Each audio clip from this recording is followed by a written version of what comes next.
Model Huawei P8 Lite. Hard reset. First step. Turn off the phone.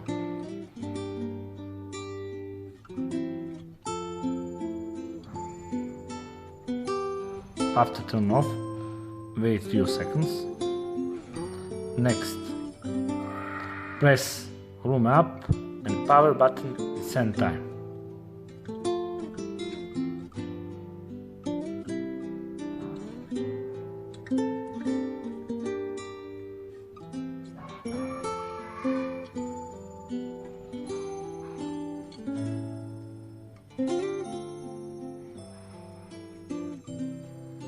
Next, select Wipe Data Factory Reset and again select Wipe Data Factory Reset. Factory reset now.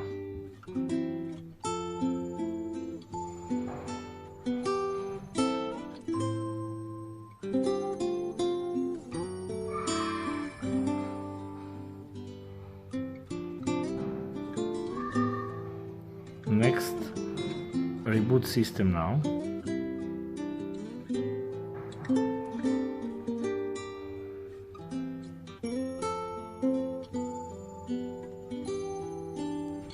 Wait.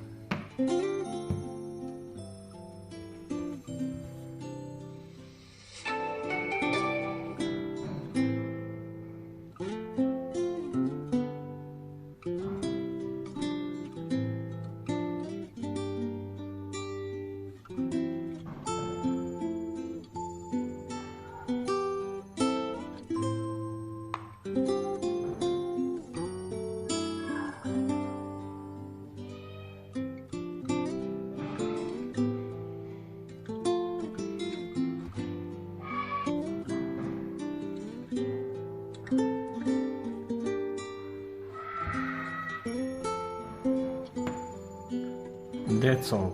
Thanks for watching Halo channel.